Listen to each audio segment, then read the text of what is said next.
ભરૂચ અને અંકલેશ્વરની પ્રીસ્કૂલના સંચાલકો એક દિવસીય હડતાલ રાખી તેમની વિવિધ માંગણીઓ અંગે જિલ્લા કલેક્ટરને આવેદનપત્ર આપી બીયુ પરમિશન ભાડા કરાર સહિતના મુદ્દે રજૂઆત કરવામાં આવી હતી।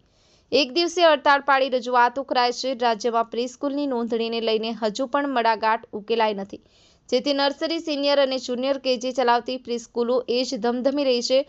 જોકે તે સમયે રાજ્યના પ્રીસ્કૂલની નોંધણીને લઈ સરકારે બનાવેલા નિયમો સામે પ્રીસ્કૂલ સંચાલકો દ્વારા રજૂઆતો કરવામાં આવી હતી, જેમાં બીયુ પરમિશન ભાડા કરાર સહિતના મુદ્દે રજૂઆતો કરવામાં આવી હતી।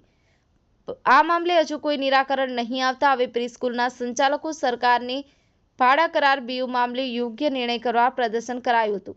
ભરૂચ જિલ્લા કલેક્ટરને આવેદનપત્ર આપ્યું હતું, જેમાં પ્રીસ્કૂલ એસોસિએશન ગુજરાતના આદેશ મુજબ ભરૂચ અને અંકલેશ્વરની અંદાજિત 30 થી 35 પ્રીસ્કૂલના સંચાલકોએ ભરૂચ કલેક્ટર કચેરી પહોંચી શાંતિપૂર્વક પ્રદર્શન યોજી જિલ્લા કલેક્ટરને આવેદનપત્ર આપ્યું હતું, જેમાં પ્રીસ્કૂલમાં 15 વર્ષના રજિસ્ટર્ડ ભાડા કરારના સ્થાને 11 માસનો નોટરાઇઝ્ડ કરાર મંજૂર કરવામાં આવે, બીયુ પરમિશન માન્ય રાખવામાં આવે અને બીયુ ન હોય તો સ્ટ્રક્ચરલ સ્ટેબિલિટી સર્ટિને પણ માન્ય રાખવા સહિતની અનેક માંગ કરવામાં આવી છે।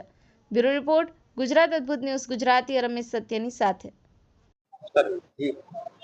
આજરોજ અમે Bharuch district preschool association Bharuch તથા અંકલેશ્વરની પ્રીસ્કૂલના સંચાલકો આજે અહીંયા કલેક્ટરશ્રીને આવેદનપત્ર આપવા માટે આવ્યા છે। ગુજરાત સરકારે જે પ્રીસ્કૂલના રજિસ્ટ્રેશન માટે કઠોર નિયમો બનાવ્યા છે, એ મુદ્દે અમે આવેદન આપીને અમને એ કઠોર નિયમોમાંથી થોડી હળવાશની રાહત અનુભવીએ એવી અમારી આશા છે। આજે તારીખ 3 ડિસેમ્બર તમામ ગુજરાતની પ્રાથમિક શાળાઓમાં સંચાલકોએ શાળા બંધ રાખીને અમને આ જે અમારી ઝુંબેશ ચલાવી છે એમાં સપોર્ટ આપ્યો છે। જય હિન્દ। અદ્ભુત ન્યૂઝ ગુજરાતી, રમેશ સત્યની સાથે।